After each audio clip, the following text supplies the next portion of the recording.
Very good evening जी, सत श्रीकाल। TPA हम लोग कंटिन्यू कर रहे हैं, तो आज हम लोग एक नया लेक्चर स्टार्ट करने वाले हैं। And the subject is rule against the perpetuity, section 14 of the transfer of property act which deals with the rule against perpetuity, one of the most important section.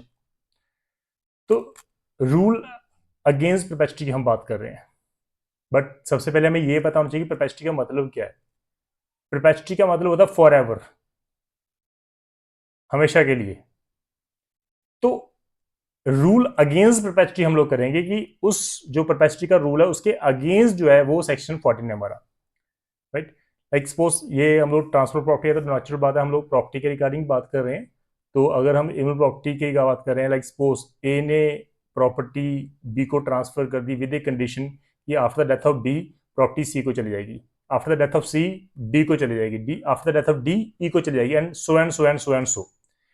That means as per the rule of perpetuity, वो जो आपकी email property है वो circulate होती रहेगी, वहीं पे घूमती रहेगी आपकी फैमिली में, and there is no power of alienation to the in the hand of transfer. He has no power to alienate, or he has no power to sell, he has no power to mortgage. तो यहाँ पर अगर उसके पास cell की power नहीं है, तो natural बात उसके डेथ के बाद दूसरे के पास, दूसरे डेथ होगी थर्ड के पास, थर्ड के डेथ होगी फोर्थ के पास, तो वो जनरेशन टू जनरेशन वो घूमती रहती है। तो this is what we call rule, that is perpetuity rule. Like हम लोग कर रहे हैं section 14, section 14 rule against perpetuity. क्योंकि रूल जो सेक्शन हम बात कर रहे हैं रूल अगेंस्ट परपेचुटी, उसमें स्टेट का इंटरेस्ट बहुत है। अगर वो प्रॉपर्टी सर्कुलेट होगी तो नेचुरल है उसमें बिजनेस होगा, स्टेट का रेवेन्यू होगा, सो एंड सो। इसलिए लॉ कहता है कि कोई भी प्रॉपर्टी है हमेशा फॉर एवर के लिए उसको सर्कल में नहीं डालना चाहिए, ताकि वो वहीं पे घूमती रहे घूमती रहे घूमती रहे। बेनिफिट लैंड का तभी होगा जब पावर ऑफ एलिनेशन किसी के पास जाएगी, जब एट द एंड प्रॉपर्टी का वेस्टेड राइट किसी के हाथ में होगा और उस पर्सन के पास पूरा पूरा पूरा पावर और पूरा अधिकार होगा कि वो उस प्रॉपर्टी को सेल कर दे, गिफ्ट कर दे, मॉर्टगेज कर दे, लीज कर दे, वट जो भी उसका मन करता है वो कर दे। तो ये हमारा रूल अगेंस्ट परपेचुटी है।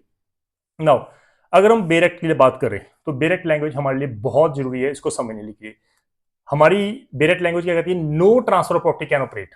दैट मीन्स आप प्रॉपर्टी को ट्रांसफर अगर करना चाहते हैं तो अब कर दो, लेकिन उसका इंटरेस्ट आप क्रिएट कर ही नहीं सकते अगर वो अफेक्टेड होगी। लाइक यहां पर word no transfer property can operate to create an interest which is to take effect. Means आप प्रॉपर्टी में इंटरेस्ट क्रिएट कर रहे हो, आपने ट्रांसफर कर दिया और आपने एक इंटरेस्ट क्रिएट कर दिया, लेकिन वो इंटरेस्ट टेक इफेक्ट नहीं करेगा अगर after the lifetime of one or more person living at the date of such transfer and the minority of some person who shall be in existence। यहां पे word लिखा है आफ्टर, ये हमारे लिए सबसे इंपॉर्टेंट वर्ड है after. After the life time of one और मोर पर्सन, लाइक ए ने अगर ट्रांसफर की बी को विद ए कंडीशन कि आपकी लाइफ के बाद सी को चली जाएगी, आपकी डेथ के बाद सी को चली जाएगी, और after the death of C D को चली जाएगी। बी सी डी तीनों पर्सन जिंदा है जब ए ने बी को ट्रांसफर की, तीनों जिंदा है। और लास्ट में क्या कंडीशन डाल दी कि डी के बेटे के पास अनबॉर्न पर्सन जो है उसके फेवर में उसने लास्ट में ट्रांसफर कर दिया कि लास्ट में जो वेस्टेड राइट है वो किसके पास है? डी के बेटे के पास जो ई है। तो यहां पर आफ्टर वर्ड लिखा है, mean after the life time of one और मोर लिविंग पर्सन। बी की डेथ होगी सी, सी की डेथ होगी डी, तो आफ्टर द डेथ ऑफ वो पर्सन है जो लिविंग है।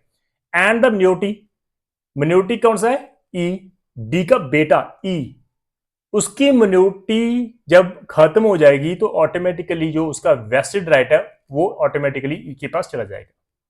लेकिन अगर आपने ऐसी ट्रांसफर की कि वो ई के पास जा ही नहीं रहा वेस्टेड इंटरेस्ट, आपने ट्रांसफर कर दी कि हाँ भाई जब ई जो है वो 30 ईयर्स का हो जाएगा तब उसके पास जाएगी, तो भाई ये तो पॉसिबल ही नहीं है, क्योंकि वो तो वहां पे लिखा हुआ है and the minority of some person who shall in existence at the expiration of that period. D की डेथ से पहले पहले ई का बर्थ होना जरूरी है। देखिए हम लोग बर्थ कर रहे हैं अनबॉर्न पर्सन की, क्योंकि सेक्शन 13 डील कर रहा है अनबॉर्न पर्सन। हम लोग अनबॉर्न पर्सन के जो फेवर में भी हम लोग ट्रांसफर कर देते हैं, तो डेट मीन्स सेक्शन हमारा 14 उसी के साथ डील कर रहा है। तो यहाँ पर मिनोरिटी में हमने जो 9 मंथ्स प्रेगनेंसी का पीरियड उसमें हम लोग इंक्लूड कर रहे हैं इसमें। तो इसलिए माइनॉरिटी के बाद जब खत्म हो जाएगा, मेजर हो जाएगा वो ई, तो उसके बाद वेस्टेड राइट ऑटोमेटिकली उसके पास चला जाएगा। उसके बाद फर्दर आप जो है कुछ नहीं कर सकते, ई के पास फ्री राइट होगा, वो ऑटोमेटिकली उस प्रॉपर्टी को सेल कर सकता है, ट्रांसफर कर सकता है, जो भी मर्जी कर सकता है। तो डेफिनेटली अगर आप चाहते हो कि वो इंटरेस्ट ऑटोमेटिकली जब लास्ट में ई के पास है तो ई को जाए ही ना, जब वो मेजर हो जाएगा ये उसके बाद तब 14 ईयर का हो जाएगा, तब उसको 40 ईयर के बाद उसको प्रॉपर्टी मिलेगी, तो ये गलत है। वो प्रॉपर्टी का इंटरेस्ट टेक इफेक्ट नहीं करेगा। टेक इफेक्ट कब करेगा? जब उसका मिनोरिटी खत्म होने के बाद ऑटोमेटिकली उसको सारा राइट्स को मिल जाते हैं। Important thing as per section 13, unborn person को राइट कब वेस्टेड होगा? तो डेफिनेटली वेस्टेड कब होगा? जब अनबॉर्न पर्सन जिंदा होगा, जब उसका बर्थ हो जाएगा तो वेस्टेड राइट तो ऑटोमेटिकली उसको मिल गया। At the time of birth ही उसको वेस्टेड राइट मिल गया, लेकिन वो इंजॉय नहीं कर सकता। इंजॉय कब करेगा? जब वो 18 ईयर्स का हो जाएगा, जब मिनोरिटी टाइम पीरियड खत्म हो जाएगा, तब वो इसको इंजॉय कर सकता है। ये इंपॉर्टेंट थिंग है। वेस्टेड राइट तो automatically at the time of birth उसको मिल गया, लेकिन he can't enjoy. He as he is a minor, he need some guardian to control over the whole property. तो इसलिए जब तक वो माइनर है तब तक उसको वो प्रॉपर्टी इंजॉय नहीं कर सकता। इसलिए लॉ कहता है कि जब वो माइनॉरिटी पीरियड खत्म हो जाएगा तो ऑटोमेटिकली वो प्रॉपर्टी जो है उसके पास चली जाएगी, and he is the supreme owner, और ही इज हमको बेस्ट नहीं, he is a sole person who has a full power to transfer the property, to sell the property, to mortgage the property, to lease the property to any third person। तो ये हमारा rule against perpetuity है। हम बात कर रहे हैं ये जो रूल है इसका बर्थ कब हुआ था? रूल अगेंस्ट परपेचुटी, इसका बर्थ हुआ था, केस हमारे पास है ड्यूक वर्सेस नॉर्फॉल्क में। 1682 का केस है। इस केस में इसका बर्थ हुआ था। इस केस में जो हेनरी हॉवर्ड है उसकी जो इंटेंशन थी कि उसने जो एक मेंटली चैलेंज जो उसका एल्डेस्ट सन था, बड़ा बेटा था, उसने उसको टाइटल ट्रांसफर कर दिया, और विद इंटेंशन की उसके डेथ के बाद उसका सेकंड सन होगा, उसको प्रॉपर्टी ट्रांसफर हो जाएगी, और similar attempts down to generation. Right, Henry Howard ने कहा जो मेरा एल्डेस्ट सन है ए, क्योंकि वो मेंटली रिटायर्ड है, तो उसको प्रॉपर्टी मैंने ट्रांसफर कर दी, उसके बाद उसके बेटे को, उसके बाद उसके बेटे को, सो and so and so and सो, खत्म ना होने वाली जनरेशन उसने क्रिएट कर दी। तो लॉ कहता है कि ये तो उसने कर दिया ट्रांसफर, लेकिन इसमें हाउस ऑफ लॉर्ड्स ने इंटरवेंट किया into the matter, stating that passing the title could not exist ad infinite it's bad in law. Law कहता है यहां पर हाउस ऑफ लॉर्ड्स ने कहा कि बेसिकली अगर आप ट्रांसफर कर रहे हो इन्फिनिट टाइम के लिए, है ना, फॉर एवर के लिए, तो वो बैड इन लॉ है। To hold a title beyond the life of people living at the time, जब आप ट्रांसफर कर रहे हो उस समय जो व्यक्ति जिंदा हैं उसकी लाइफ के बाद आप कह रहे हो कि नहीं जी अनबॉर्न पर्सन, उसके बाद फिर अनबॉर्न पर्सन, फिर उसके बाद अनबॉर्न पर्सन, तो जनरेशन टू जनरेशन आप नहीं कर सकते, ये बैड इन लॉ है। इसलिए जस्टिस ग्रे ही सेड कि no interest is good, no interest is good unless it must vest. तो कोई भी अगर आप ट्रांसफर कर रहे हो वो it's not a good in law जब तक आप उसको वेस्टेड राइट नहीं देते, if at all not later than 21 years, as that is the rule is has origin in England. तो वहां पर 21 ईयर एज थी, हमारे यहाँ पर 18 ईयर ऑफ एज है, वहां पर 21 ईयर ऑफ एज है, हमारे यहाँ पर 18 ईयर ऑफ एज है। तो यहाँ पर इसलिए जब वो इंग्लैंड में 21 का एज का वो मेजर हो जाएगा तो उसको ऑटोमेटिकली प्रॉपर्टी वेस्टेड हो जाएगी। इसलिए उसने लेटर ऑन उस ड्यूक ऑफ नॉर्फोल्क के बाद हमने एक रूल जो कॉडिफाई किया, perpetuity and accommodation act 1964, to regulate the transfer of property even after the death of person. Person की डेथ के बाद भी आप प्रॉपर्टी ट्रांसफर कर सकते हो, उसमें कोई इशू नहीं है, लेकिन it is also known as a control by dead hand. ये डेड हैंड के कंट्रोल में है, ये टाइटल हमने उसको दे दिया। नाउ परपेचुटी दो वे से अराइज होती है, टू वेज हैं हमारे पास, दो सर्कमस्टांसेस जब आप परपेचुटी अराइज करते हो। फर्स्ट, ट्रांसफरर जो है अगर वो प्रॉपर्टी ट्रांसफर कर देता है और वहां पर जो पर्सन जिस ट्रांसफरी है, ट्रांसफरी को डिप्राइव कर देता है कि आपके पास राइट ऑफ एलिनेशन ही नहीं है, राइट ऑफ एलिनेशन उसने छीन लिया, he can not sell, sell की पावर उसने छीन ली उससे, तो ये दैट मींस परपेचुटी में वो कवर कर गया। Second thing, remote interest is created in the property, like a ने ट्रांसफर कर दिया बी को, बी के बाद सी को, सी के बाद डी को, डी के बाद ई को, ई के बाद F, F so and so and सो, ये रिमोट इंटरेस्ट है हमारा, ये परपेचुटी में कवर हो गया क्योंकि वो सर्कल में घूमती रहेगी प्रॉपर्टी। हाउएवर जो आप कंडीशन की बात कर रहे हैं, सेक्शन 10 हमने किया था ट्रांसफर प्रॉपर्टी एक्ट का, अगर कोई भी आप कंडीशन कर रहे हो restraining the alienation, that is void under section 10 of the TP act.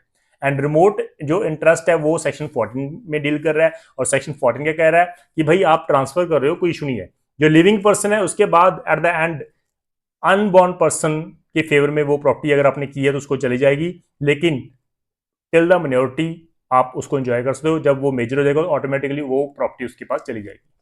Now further we have some foreground, अगर आप प्रोपेस्ट्री को समझना चाहते हो तो वो कब इनिशिएट होती है, सबसे पहले हमें ये बताना चाहिए, जब ट्रांसफर ने ट्रांसफर कर दी प्रॉपर्टी ऑटोमेटिकली इनिशिएट हो गया हमारा first action. Second thing, transfer of property during the life time of last prior interest holder and conception of beneficiary. Last prior interest, A ने ट्रांसफर कर दी बी को, उसने कहा कि बी के बाद सी को, सी के बाद डी को, और डी के बाद उसके बेटे को जाएगी last, that mean D is the last prior interest, क्योंकि उसके बाद तो अनबॉर्न पर्सन को चली जाएगी। तो ये कहता है transfer property during the life time of last prior interest holder and the conception of beneficiary. Benefit किसको जा रहा है? अनबॉर्न पर्सन को, वो हमें चाहिए कंसेप्ट, अगर वो कंसेप्ट नहीं है तो वो रूल अगेंस्ट प्रॉपर्टी में कवर होता ही नहीं है। Third, it include the gestation period also, 9 month period हमने कवर कर दिया, क्योंकि अनबॉर्न पर्सन को हम लोग लिविंग मान के चलते हैं, उसको हम पर्सन मान के चलते हैं।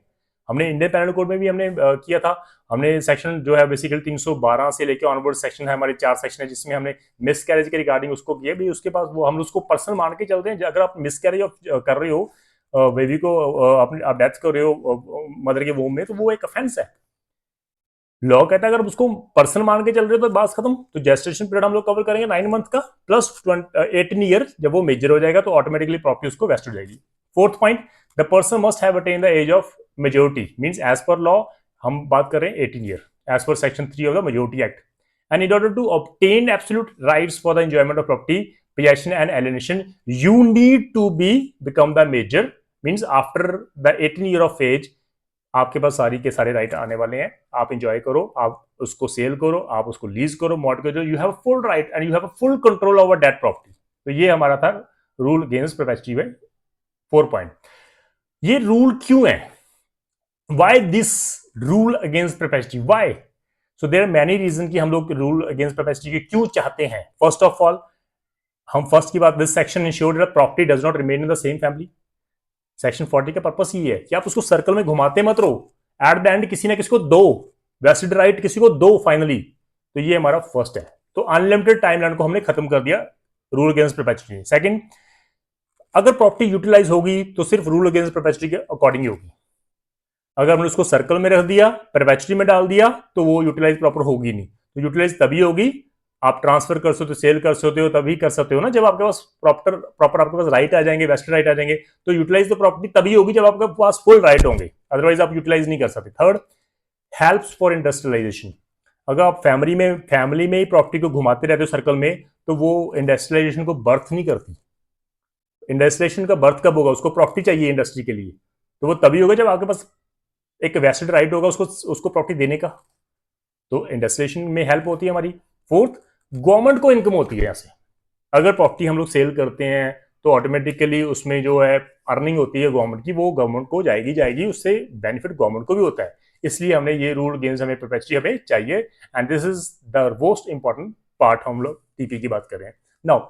परपेचुटी हम बात फर्दर बात करें, दो एस्पेक्ट्स हैं हमारे। First, by taking away the transferee his power of alienation, जो हमने किया था। एक्सपोज एक्स को हमने property, X sells his property to Y with a condition की वाई अगर प्रॉपर्टी को सेल करना चाहता तो जेड को ही करेगा। तो जेड ने मना कर दिया कि मैंने तो भाई परचेज करनी नहीं है, तो डेट मीन्स वहां पर जो वाई को हमने प्रॉपर्टी दी विद कंडीशन, तो वो तो खत्म है। तो Z may not buy his this property, that's why the condition is void as per section 10 of the TP act. Secondly, by creating a succession of partial interest in favor of unborn person. A transfer his property to B with a condition that it will go to the unborn of B, then unborn of C, then unborn of D, and so and so and so and so and so and so forever, perpetuity. तो ये bad in law है। तो perpetuity has risen in these cases, but for this part section 14 lays down the time period regarding the issue। क्योंकि लेकिन section 14 ने हमें time pound कर दिया कि लास्ट प्रायर इंटरेस्ट के बाद जो माइनर है वो अनबॉर्न पर्सन है, उसको आप माइनॉरिटी तक आप प्रॉपर्टी को एंजॉय कर सकते हो, उसके बाद तो वो वेस्टेड राइट उसके पास जाने ही वाला है बच्चे के पास जब वो मेजर हो जाएगा। तो मैक्सिमम टाइमलाइन जो है वो हमने फिक्स कर दिया. So regarding maximum time there is a famous case Cadell versus Palmer where a property was transfer to 26 persons. 26 person को प्रॉपर्टी ट्रांसफर की. For this case some rules were established. The rules are transfer can be any number of living person. living person जितने मर्जी हो. ए ने transfer किया B को सी को D को ई को एफ. ये सब B C D E F at the time of transfer जब बी को कर रहे हो वो जिंदा थी, कोई इशू नहीं है. Transfer can be to only one unborn person. Last में हमने एक अनबॉर्न पर्सन को ट्रांसफर करना है, right. This unborn person will get absolute interest, win vested interest, and transfer will end there वहीं पे खत्म हो जाएगी. अनबर्न पर्सन को वेस्टेड राइट मिल जाएगा, उसके बाद आगे नहीं जाने वाली. जब वो अनबर्न पर्सन मेजर रहेगा तो उसके पास फुल राइट है, वो सेल करे परचेज करे जिसको मर्जी वो करे, उसके पास राइट है. टाइमलाइन ऑफ प्रेगनेंसी को मींस पीरियड ऑफ जेस्टेशन को हमने इसमें कवर कर दिया, plus attaining majority automatically vested right उसके पास चला गया. नाउ यहां पर हम बात करें, आपके स्क्रीन में आप पढ़ रहे हो, मैक्सिमम टाइम लिमिट पीरियड जो है fixed for postponing the vesting of interest, life और lives of the last prior interest holder plus minority of ultimate beneficiary. Minority of ultimate beneficiary जब वो मेजर हो जाएगा तो ऑटोमेटिकली उसके पास सब कुछ चला गया.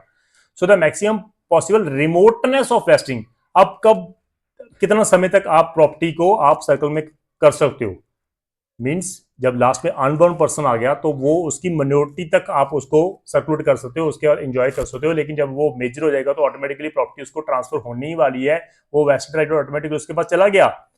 वो बैक डेट से इंटरेस्ट क्रिएट हो जाता है हमारा, राइट. अगर वो मेजर नहीं हुआ, मिनोरिटी में डेथ होगी तो प्रॉपर्टी वापस चली जाएगी उसको, ए को. लेकिन अगर वो मेजर हो गया, जब वो उसका बर्थ हुआ था उस दिन से उसको पास वेस्टेड राइट आ जाएंगे, ये ऑटोमेटिकली हमारा. सो यहाँ पर पीरियड ऑफ जेस्टेशन, यहाँ पर वर्ड लिखा ना पीरियड ऑफ जेस्टेशन ये कवर है, plus minority of the ultimate beneficiary इसमें कवर कर दिया हमने. तो एक्सेप्शन जो है कुछ रूल्स के हमारे पास ऑलरेडी हैं. We have 8 exceptions of rule against perpetuity. First of all, public benefit के लिए आप अल्टीमेटली आप ट्रांसफर कर सकते हो फॉर एवर के लिए, कोई आपके पास रोक नहीं है. तो सेक्शन 14 वहां पर आप वो कवर ही नहीं करता, पब्लिक बेनिफिट्स को कवर नहीं करता सेक्शन 14. अगर आप पब्लिक बेनिफिट के लिए आप प्रॉपर्टी ट्रांसफर कर रहे हो फॉर एवर के लिए तो वो कर सकते हो. पर्सनल एग्रीमेंट, जहां पर पर्सनल एग्रीमेंट आ गए तो सेक्शन 14 नहीं आएगा. तो ऑनलाइन ट्रांसफर ऑफ इंटरेस्ट की एक इंपॉर्टेंट खासियत है कि जहां पर पर्सनल एग्रीमेंट ए और बी के पास आ गया तो वो पर्सनल एग्रीमेंट कॉन्ट्रैक्ट माना जाएगा, ना कि सेक्शन 14 माना जाएगा. Then we have a mortgage. Just like personal agreement, mortgage will not be affected by section 14. As in mortgage there is no creation of future interest. Mortgage में तो हमने future interest create नहीं किया, वो सिर्फ enjoy के लिए किया. आप इसको प्रॉपर्टी को एंजॉय कर सकते हो, बाद में वो आपको वापस करनी पड़ेगी. Perpetual lease also is an exception of section 14. Like 99 years के लिए आपने उसको फेंक दिया लीज में, जिसको हम पंजाबी में हम बोलते हैं, हिंदी में भी बोलते हैं, पटे में दे दिया. तो प्रॉपर्टी जब आप 99 ईयर्स के लिए आप किसी को लीज में दे रहे हो तो वो तो 99 ईयर के लिए वो फॉर एवर ही हो गया ना वो हमारे लिए. अब 99 हमारा तो इतनी तो एज होती नहीं है, तो वो एक अकॉर्डिंग हमारे लिए फॉर एवर ही हो गया. तो वो perpetual lease is also an exception of section 14. Then we have a preemption. अगर प्रीएम्प्शन की बात करें, so if there is no question of any kind of interest तो सेक्शन 14 उसमें कवर ही नहीं करता. Then we land purchased by the corporation. जब लैंड कॉर्पोरेशन परचेज कर रही है तो section 14 would not apply. Then we have a gift made for charity. जब चैरिटी का प्रॉपर्टी चैरिटी पे दे रहे हो तो सेक्शन 14 की तो बात ही नहीं है. आप प्रॉपर्टी दे दो चैरिटी में, ठीक है, पड़ी रहेगी, फॉर एवर पड़ी रहेगी. Property settles for memorable public service. आपने पब्लिक सर्विस के लिए, मेमोरेबल पब्लिक सर्विस के लिए आपने प्रॉपर्टी फॉर एवर दे दी किसी को, तो वो एक बेस्ट एग्जाम्पल्स है कि सेक्शन 14 वहां पर अटैक नहीं होगा. तो ये हमारे एक्सेप्शन हैं जहां पर आप फॉर एवर के लिए प्रॉपर्टी किसी को दे रहे हो, ठीक है जी. तो ये काफी इंपॉर्टेंट है हमारे लिए. तो ये सेक्शन 14 है हमारा रूल अगेंस्ट प्रोपेस्टी. बहुत इंपॉर्टेंट सेक्शन है. हालांकि जो बेरेट लैंग्वेज है वो आपको बहुत कम मिलेगी कि उसको प्रॉपर तरीके से आपको समझाया जाए, तो हमने उसको कवर किया. सेक्शन 14 को बेरेट में भी कवर किया और काफ़ी इंपॉर्टेंट एस्पेक्ट्स में हमने उसको डीपली जो है उसको कवर किया है. तो लेकिन in case of any problem, I hope की प्रॉब्लम नहीं होने वाली क्योंकि मैंने सारे एस्पेक्ट्स कवर कर दिए. But in case if you feel that there are certain problem, there are certain doubts, तो प्लीज़ आप उसको मैसेज में पूछ लेना. We will definitely cover. तो उसके बाद इन केस एक वीडियो में फर्दर, एक छोटी सी वीडियो, एक गिफ्ट की वीडियो मैं आपके पास जरूर अपलोड करने वाला हूँ। नेक्स्ट जो वीडियो होगी हमारी गिफ्ट के अकॉर्डिंग होगी। दिवाली में आपको गिफ्ट हमेशा मिलता रहता है हर साल की, तो आज भी इस बार भी हम दिवाली में आपको स्टूडेंट्स को गिफ्ट देंगे। तो थैंक यू सो मच। सत श्री अकाल।